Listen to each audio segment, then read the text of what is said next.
Bienvenue, c'est Samy refait l'actu. Désolé, hein, j'ai les sinus qui sont un peu encombrés, je suis un petit peu, voilà, mais ça va bien, hein, je suis en bonne santé, vous inquiétez pas. Aujourd'hui, on va parler de Rima Hassan. Elle a été convoquée à plusieurs reprises, si je me trompe pas, pour être entendue, pour répondre à une accusation de terreau. Et donc voilà, on va en tirer une substance derrière et vous expliquer pourquoi elle est convoquée. Parce que c'est important de savoir pourquoi. Et certains vont me dire: «Oui, mais c'est n'importe quoi, ça n'a pas d'utilité et cetera». Oui, bien évidemment que ça n'a pas d'utilité, en tout cas que c'est faux. Mais derrière, ce que je veux dire, c'est que Rima sait que c'est faux, on sait que c'est faux, les personnes qui vont l'entendre savent que c'est faux, les personnes qui l'accusent savent que c'est faux, mais derrière, il y a une utilité et vous allez voir, en tout cas mon analyse là-dessus. Ensuite, on va revenir un petit peu sur ce qui se passe à Rafah. Heu, Malgré tout, ce qu'avait dit, l'ONU, toutes les nations et ainsi de suite, Rafah a été touché par Israël. Voilà. Donc en résumé, c'est, incontrôlable. Ce pays est incontrôlable. Mais bon, bref. Avant ça, je vous invite à vous abonner, laisser un commentaire, liker, partager, vous connaissez la chanson, me rejoindre sur les réseaux sociaux et sur ma chaîne secondaire YouTube où je diffuse aussi des vidéos en parallèle. On va pouvoir démarrer. Ce qui est étonnant avant de démarrer sur Rima Hassan, qu'on comprenne bien, tu vois, avant que certains en commentaire, ce qu'on appelle les pleureuses, hein, vous savez qui sont les pleureuses, viennent se victimiser, etc. Euh, on a quand même Enrico Macias qui a appelé à tous les dégommer. Hein, 30% de la population française normale. Et physiquement, attention, hein, pour bien, parce que, à un moment, Pascal Pro lui a dit, vous parlez électoralement, il a essayé de le sauver. Ah non, non, non, moi je te parle physiquement. On a l'autre, je sais plus comment il s'appelle, qui a expliqué qu'il voulait corriger physiquement Macron. Euh, Ils disent tout, des dingueries. L'autre, il explique qu'il a la haine de la France, et ainsi de suite.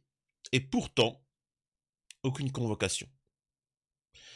Des gens vont en Israël euh, et font des choses atroces, c'est filmé, on a les preuves, et ils ne sont pas convoqués. Et par contre, Rahim Hassan est convoqué. Ça c'est véritablement l'introduction. Européenne. La candidate insoumise Rima Hassan convoquée par la police pour apologie du terreau. Les insoumis ont immédiatement réagi à cette convocation considérant qu'elle est pleine d'insinuations calomnieuses, en dénonçant des manœuvres inacceptables. La justice s'intéresse au cas Rima Hassan, la candidate insoumise aux élections européennes en 7e position sur la liste menée par Manon Aubry, a été convoquée par la police judiciaire pour apologie du terreau, selon une information du journal Le Monde. Elle devra se présenter devant les autorités le 30 avril afin d'être entendue librement sur des faits d'apologie du terreau, commise au moyen d'un service de communication au public en ligne, est-il écrit dans un courrier cité par nos frères. L'activiste franco-palestinienne n'était pas encore investie par la France insoumise au moment des faits, survenus entre le 5 novembre et le 1er décembre dernier. Euh, le parquet de Paris ne souhaite pas communiquer, parce qu'en fait, il n'y a rien à communiquer. Hein. Les insoumis ont immédiatement réagi à cette convocation, considérant qu'elle est pleine d'insinuations calomnieuses en dénonçant des manœuvres inacceptables. Un communiqué a été massivement relayé sur les réseaux sociaux par les cadres du mouvement, avec le mot dièse « soutien Rima ». Nous rappelons que Rima Hassan a été condamné clairement dès le premier jour, clairement dès le premier jour les actions commises par le Hamas le 7 octobre en les qualifiant d'attaques terreau et en indiquant qu'il était moralement inacceptable de se réjouir de la mort de civils, tant du côté palestinien que du côté israélien, est-il écrit en guise de défense. Plus tard dans la soirée, Rima Hassan en personne a réagi auprès de l'AFP. Je me sens sereine et combative. Sereine car j'estime n'avoir rien à me reprocher. M'être toujours exprimée de manière critique à la fois envers le Hamas et son mode opératoire terreau, mais aussi d'Israël. Et je suis très combatif car je crois que ce sont des manœuvres politiciennes, a-t-elle ajouté en marge d'un café citoyen à Paris, à Marseille, où elle s'est exprimée devant quelques 300 personnes qui ont plusieurs reprises scandé leur soutien. Alors, bah attendez, j'allais donner mon analyse, mais je vois que Mademoiselle Hassan fait valoir que sa convocation, qui tiendrait à la discréditer, fait mention de public. Alors, pas du tout, hein. C'est pas pour te discréditer toi, hein. C'est pas personnel, hein. Fait mention de publications sur ses réseaux datant de novembre. On est 6 mois après une convocation pour apologie du terreau. C'est quand même assez lourd, urgent généralement. On ne met pas 6 mois pour convoquer quelqu'un, appuie-t-elle, estimant être surtout ciblé comme une personnalité politique, en plus d'être ciblé comme, voilà, voix palestinienne. Donc, je vous dis en fait ce qu'il en est. C'est quoi Alors, il y a plusieurs procédures. Il faut savoir que la justice française est gangrénée par que ce soit en politique ou pour les journalistes, de ce qu'on pourrait appeler les procédures bâillons.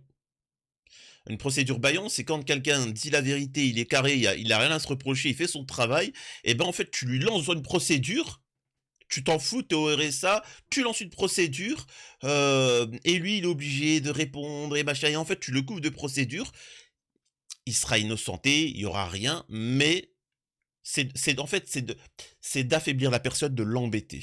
C'est pourquoi moi je propose hein, une amende extrêmement sévère pour ceux qui posent plainte et que eux ça n'aboutit pas. Comme ça apprendra les gens à arrêter de jouer avec la justice. Concernant Rima Hassan, c'est un projet global.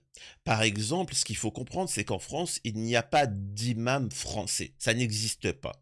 Oui, il y a des gens qui ont les prérequis pour être imam en France, j'en connais, qui ont étudié, ils ont le niveau, ce sont des étudiants en sciences, ils ont le niveau pour dire, etc. Bien que je sais, les musulmans vont me dire oui, mais un imam, n'importe qui peut être imam, c'est celui qui maîtrise le plus, qui se met dehors.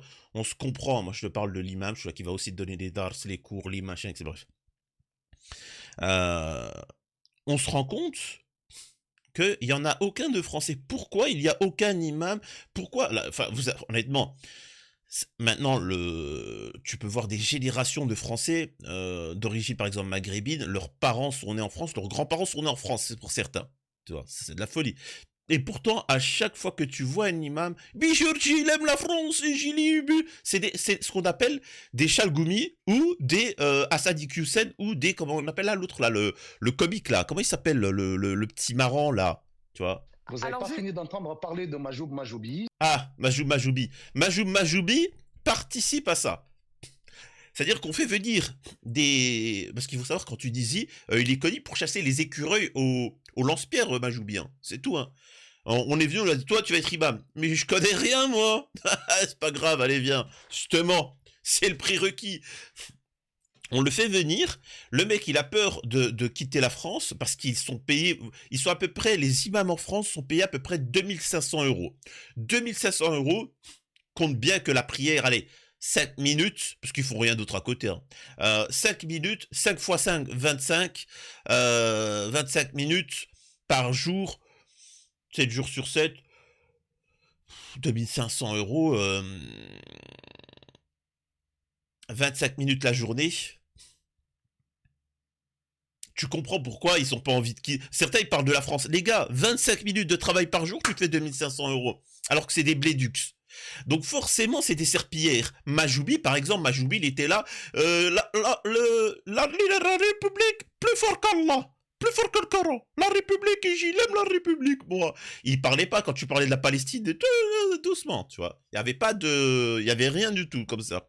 Et une fois que ça se fait expulser, là, ça devient radical. Ça parle d'Israël, ça parle des Juifs, ça parle de c'est la démocratie, les droits de l'homme, tu sais, là, tu vois qu'ils se lâchent. Pourquoi tu ne l'as pas fait avant? Parce que justement, on a besoin de tenir des gens par les noisettes. Et donc, comme ils savent qu'il y a 10 millions de musulmans en France, il faut les effrayer. Il faut et pour ça, le meilleur moyen, c'est de les conditionner. Voilà, on va utiliser Pavlov, pour ceux qui connaissent. C'est-à-dire que dès qu'il y en a un qui va sortir et qui va vouloir dire aux autres, bon, les gars, il y a un moment, on est quand même une force, on est quand même 10 millions, faudrait peut-être faire se concerter et faire bouger les choses et faire respecter nos droits. Tout de suite, ils s'approchent d'eux et Et moi, j'en témoigne, hein, je vous le dis, j'en témoigne, et il propose de l'argent et du partenariat, tu vois. Bon, c'était 55 000 balles. Alors, je suppose que c'est le début, tu vois. Euh, et 55 000 balles. Et en échange, bah, t'es protégé, hein, t'auras aucun problème. T'es comme, comment il s'appelle, Bassem Braiki, enfin, comme tous les influenceurs musulmans, comme tous les youtubeurs musulmans, comme tous les trucs musulmans. Tu as le droit de dire Free Palestine, mais c'est tout, après t'arrêtes, tu vois. Et après, tu les divertis, tu passes à autre chose. C'est ça le truc. Je vous explique hein, comment ça se passe dans les coulisses. Ensuite, pour ceux qui refusent, vous martyrisez. C'est-à-dire que vous le censurez, vous harcelez la personne, etc. Vous créez des... Vous les embêtez. Jusqu'au point où la personne se rend compte euh, qu'en fait, ça ne sert à rien. Ça ne sert à rien, tu vas te faire, tu vas gâcher ton temps et ton machin. En fait, tu vas le défoncer. Et par contre, tous ceux qui s'humilient, eh ben, tu les montes en avant, tu les mets en avant, tu les montes. Ce qui crée dans le reste de la communauté un complexe d'infériorité, tu vois. Par exemple, comment il s'appelle l'imam là qui avait dit les drapeaux, je sais pas quoi. On a compris, hein, il voulait dire les drapeaux, ça crée des tensions, machin, bon je m'en fous, tu vois. Et il a dit non, non, pardon, pardon. Alors qu'il aurait pu dire, moi je suis désolé, on est en France, il y a un droit au blasphème. Mais ça, il peut pas le dire, tu vois. Il peut pas le dire. Donc, c'est toujours, en fait, ils vous apprennent à avoir... Vous les gars, vous êtes 10 millions, vous avez une force. Et après, ça rend ces gens complexés, hein, les musulmans de France. Et c'est pour ça qu'après, dès qu'il y a quelqu'un qui leur dit, les gars, il faut vous réveiller, il faut être un peu communautaire, il faut un peu vous élever, etc. En fait, ils ont peur. Ils ont peur et ils essayent de dégommer la personne. Et c'est pour ça ils préfèrent entendre Chalgoumi. Et j'aime bien, parce qu'il y en a beaucoup qui critiquent Chalgoumi, mais les gars, vous suivez vos influenceurs musulmans, Bassem Braiki, etc. Mais bon, bref. Qui vous dit clairement que c'est des sionistes. Hein. Bref. Et donc, si tout ça ne marche pas, là, la dernière étape, c'est ce que subit Rima Hassan. Du moment, surtout si tu es une femme et tu as un certain charme. En fait, ce qu'ils essaient de dégommer, c'est surtout les, comment on appelle ça, ceux qui peuvent représenter une figure. Tu vois ce que je veux dire, un représentant. Là, ça les dérange. Je peux t'assurer que Rima Hassan, si ça serait, désolé d'être vulgaire, mais elle serait un ton, elle serait horriblement moche, elle s'exprimerait comme ça. Quand bien même son discours serait bien, comme ça, elle ne représenterait pas ce qui pourrait s'apparenter à un guide, même si j'aime pas le terme. Donc c'est pour ça en fait c'est procédure sur procédure, c'est pour la fatiguer, l'intimider, mais surtout pour intimider tous les autres. Tous les autres qui vont se dire, moi, je suis pas Rima Hassan, je suis pas juriste, j'ai pas la protection de Mélenchon, de les machins, j'ai pas tous ces followers, j'ai pas tous ces machins, je vais la fermer moi. Parce que si elle, ils sont capables de la dégommer, ils sont capables de l'embêter, moi je suis rien du tout. Donc non, je préfère me taire. Et ça fonctionne. Ça fonctionne. Ce que Rima Hassan ne sait pas, c'est qu'il ne la vise pas elle. Il vise tous les autres, les 10 millions de musulmans, leur disant, regardez ce qu'on fait, même à ceux qui sont en tête de liste. Tu vois. Même si elle se présente aux européennes, même si elle veut rentrer en politique, même si... Eh ben regardez, on va lui faire la misère. Alors imagine-toi, pauvre petit prolétaire, toi petit machin, toi petit... En fait, c'est fait pour effrayer. C'est ça, hein. Parce que la majeure partie d'entre vous, au bout d'un moment, vous vous dites pas, ah ouais, moi je fais des posts sur Twitter, j'essaie de dénoncer, etc. Mais si on me convoque, ça va être chaud. Tu vois, parce que moi, il y a personne ne le saura, je suis pas Rima Assad, je suis pas... C'est pour ça qu'il faut être solidaire dans ce genre d'action, et voilà quoi. Mais bon, on va continuer. Mathilde Panot qui dit atterré d'apprendre cette convocation. Oui, mais en fait, le problème, c'est qu'il y en a beaucoup qui ont été convoqués de cette manière-là. Des positions polémiques. Rima Hassan est très présente sur les réseaux sociaux où elle compte de nombreux abonnés. Sa candidature sur une liste insoumise suscite la polémique en cause des positions qu'elle a pu tenir par le passé, comme la défense d'un État binational. Au Proche-Orient. Ah, comme la défense d'un État binational. Je comprenais pas. J'allais dire, mais c'est ce que. Oui, et en fait, à défaut d'une solution à deux États. Mais je vous mens pas que moi aussi, hein, je suis pour un État binational, un peu comme l'Afrique du Sud. Euh, Entre guillemets, tout le monde sera content. J'ai envie de te dire que les Israéliens vont gagner la Cisjordanie et Rafah, et comment on appelle ça? Et les Palestiniens ben, vont récupérer en soi tout leur pays, tout le monde sera content. Et je suis désolé de vous dire ça, les Israéliens et les agents sionistes sont les premiers à nous expliquer que ça se passe très bien dans les colonies, en Cisjordanie, ça se passe très bien qu'en Israël, les Arabes musulmans sont très bien accueillis. Et bien ce qu'on vous propose, c'est d'ajouter à ça Gaza et la Cisjordanie, mais qu'ils ont les mêmes droits. Non? Enfin, je comprends pas, il est où le problème? Euh... Alors, attendez, parce que j'ai perdu le truc. Mais moi, personnellement, je suis pour cette chose-là, même si elle ne saura pas lieu au Proche-Orient. Alors, le point négatif, je vous le dis, hein, pourquoi certains sont contre l'État binational et l'autre que pour Palestine est un État, c'est que l'État binational fait qu'avec les enfants, d'ici 50, 100 ans, d'ici 100 ans, il y aura bien évidemment bien plus de Palestiniens que d'Israéliens et que petit à petit, avec les votes, le droit des Palestiniens augmente et font valoir leurs droits et qu'au final, la Palestine redevienne la Palestine. C'est de ça qu'ils s'inquiètent. Ensuite, pour les deux États, la problématique, ça serait que justement, les Palestiniens ont une accalmie et pouvoir développer leur société et aussi une armée. Une armée qui pourra potentiellement répondre. Enfin, voilà. C'est ça la problématique derrière. C'est pour ça que je vous dis, en fait, c'est insoluble ce truc-là. C'est la loi du plus fort au final.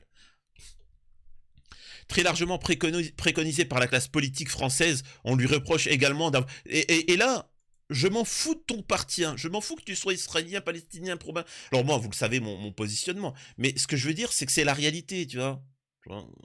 Demain, la Palestine a son propre État, bien évidemment qu'ils ne vont pas oublier leur territoire perdu, et bien évidemment qu'ils vont s'armer, et que bien évidemment, ils agiront le moment venu. Tout le monde est au courant. Le seul moyen pour éviter ça, bah, c'est de faire la paix, une paix concrète en écoutant ce que les gens ont à dire et de respecter l'autre. Voilà, c'est aussi simple que ça. C'est tout. On lui reproche également d'avoir déclaré après les attaques du 7 octobre qu'il était vrai de dire que la Hamas mène une action légitime. Une jeune femme a regretté depuis un extrait d'interview tronqué. La candidate insoumise s'est retrouvée au cœur de l'actualité de cette semaine en raison d'une conférence sur la Palestine à laquelle elle devrait participer aux côtés de Jean-Luc Mélenchon. Bon, en fait, moi, personnellement, par rapport à ça, après, oui, c'est tronqué, mais c'est pour ça que je vous dis arrêtez de me parler de bien ou de mal. Bien évidemment que je sais ce qui est le bien, le mal. Après, moi, j'ai mon code, j'ai mes valeurs, je suis musulman pratiquant, je me base sur ça. En tant que musulman, je lis le Coran et la Sunna. C'est ça, moi, enfin, c'est ça que je suis. Alors, bien évidemment, pour beaucoup de musulmans qui suivent Bassem Braiki, l'islam, c'est TikTok et Bassem Braiki. Mais bon, c'est encore autre chose. Ce que je veux dire par là, c'est que... Et, en fait, on parle de est-ce que c'est terreau, est-ce que là, c'est... En fait, c'est qui va gagner. Si demain Israël élimine totalement la Palestine, bien évidemment que dans 100 ans, ils écriront dans leur histoire que tout s'est bien passé. Bien évidemment que ce qui s'est passé, les Indiens d'Amérique, c'était de dangereux ouf, avec des fléchettes, et qu'on a répondu, on a riposté, et que voilà. Bien évidemment que la Corée du Nord, c'est des grands méchants, tu vois, bien évidemment. C'est des méchants. Alors que tu vas en Corée, tu regardes dans les livres d'histoire, enfin en Corée ou ailleurs que l'Occident, tu regardes l'histoire, tu apprends qu'ils se sont fait déglinguer, des millions de personnes nous ont quittés, des femmes qui ont été violées, un carnage, ils les ont détruits.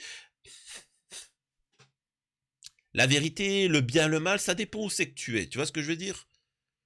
Donc si demain, le Hamas gagne, je sais pas, j'ai une bêtise, mais récupère toute la Palestine, machin, bien évidemment que dans les livres d'histoire, ils diront que c'était des gentils, des résistants. S'ils perdent, l'histoire retiendra que c'est des méchants. Les révolutionnaires français, excusez-moi, les résistants français, ben, on disait que c'était des terreaux, hein. Et une fois qu'ils ont, enfin, la France, elle a été libérée, l'Allemagne a perdu, c'était des héros. Je peux t'assurer que dans l'Allemagne, on disait que c'était des terreaux. Vous voyez ce que je veux dire? C'est pour ça n'utilisez pas ces notions de bien ou de mal, parce que l'autre, il va utiliser son système de... Restez juste sur les faits. Bon, excusez-moi de cette parenthèse. Euh... Elle s'est retrouvée au cœur de l'actualité cette semaine en raison d'une conférence sur la Palestine à laquelle elle devait participer aux côtés de Jean-Luc Mélenchon. Après avoir été annulée pour des raisons de sécurité par la présidente de l'université de Lille, où elle était d'abord prévue. Ce qu'ils ont fait à ce moment-là, c'est ils ont trouvé une autre alternative, contrairement à Zos 2022, qui fait partie des pleureuses. Il a pleuré, oh, censure, censure, mec. Mec, t'as été condamné à plusieurs reprises, toi.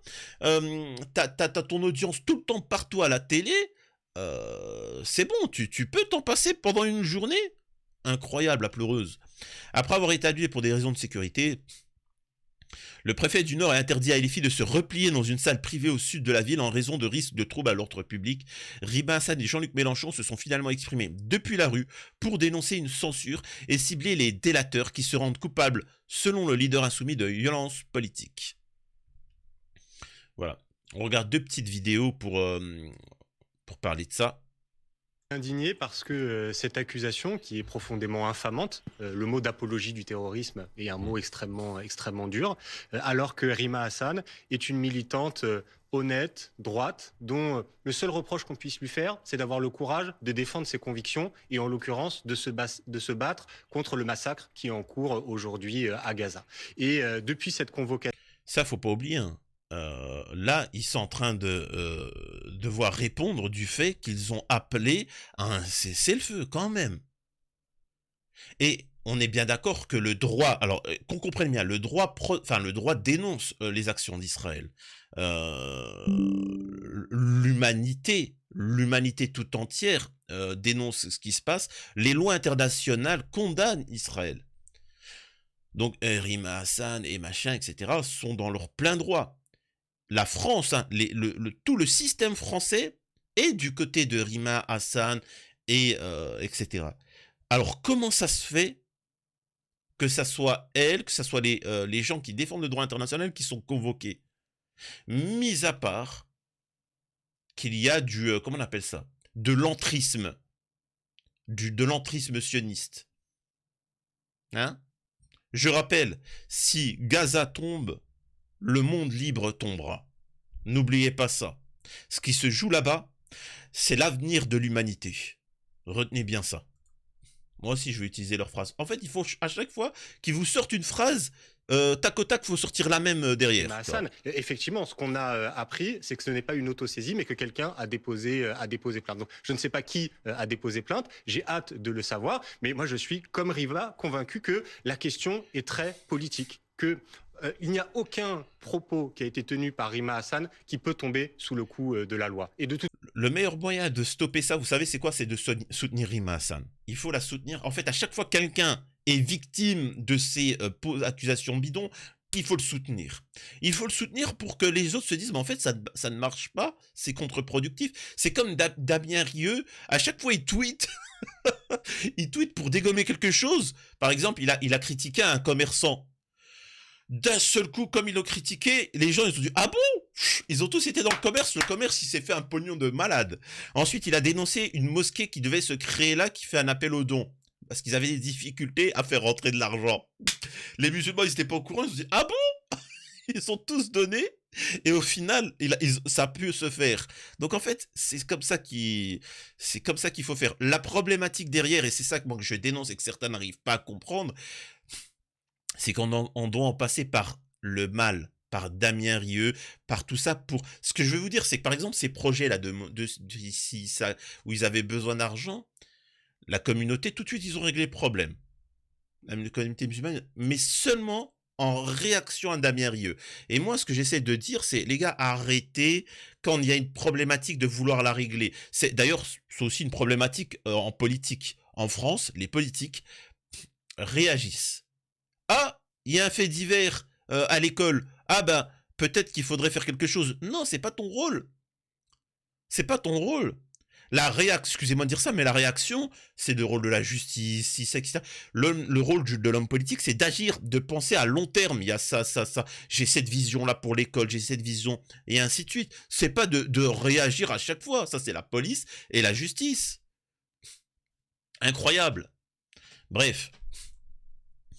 Bon, on va arrêter de parler de Rima Hassan parce que ça fait quand même pas mal de choses. Quoique, est-ce que je dis ce dernier point? Bah, je suis tombé sur un tweet, donc je partage, parce il est bien, et puis ça explique exactement ce que je disais. Enrico Macias, il faut les dégommer. Klarsfeld, les musulmans, beaucoup travaillent sur les chantiers, ils ont accès à des explosifs, peuvent avoir accès à des armes à feu. Boujna, ce sont des sauvages. Meilleur Habib, cette population est un cancer, des milliers de trucs, et c'est pas fini.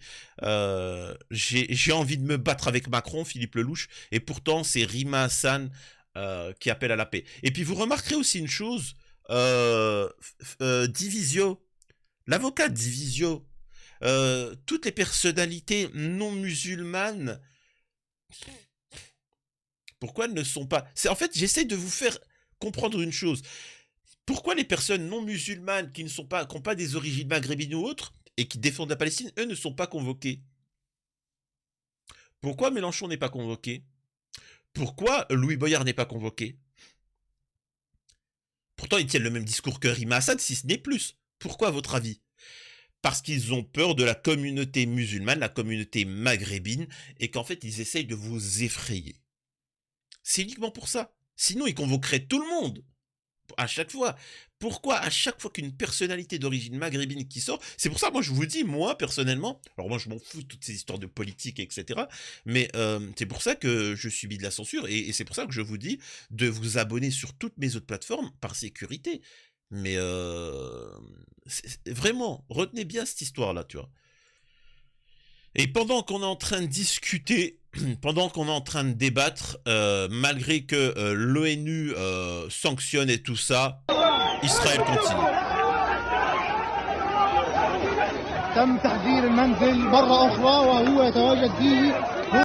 Je vous passe les vidéos ignobles où on voit bien évidemment les victimes. Ce ne sont que des civils. Et qu'est-ce que je vous dis? En fait, il n'y a plus rien à dire. C'est un élément, Israël est un élément fou, incontrôlable. C'est le seul pays. Sachez que la Russie et l'Occident, voilà, est complice. Hein, qu'on vienne pas nous dire. Regardez ce qu'ils ont fait pour la Russie. On est d'accord que la Russie est un peu plus effrayante que Israël. Et pourtant, on est prêt à entrer en 3e guerre mondiale juste pour défendre l'Ukraine. On a sacrifié notre économie, et là, on est en train de dire que on veut sacrifier la jeunesse française pour les envoyer au front. Et par contre, Israël, on n'est pas capable de les sanctionner, juste d'arrêter de leur envoyer des balles et des missiles. Bref. À la prochaine, dites-moi ce que vous en pensez, c'était Samir refait l'actu.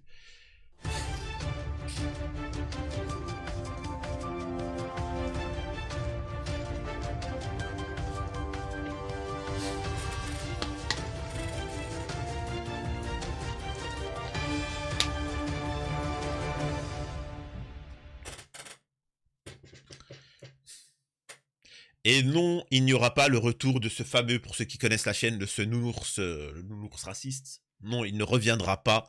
Voilà, il y en a marre. Il y en a marre de laisser l'opinion de ces personnes radicales s'exprimer en toute quiétude. Voilà, je le vois là, il me regarde, tu vois. Il me surveille.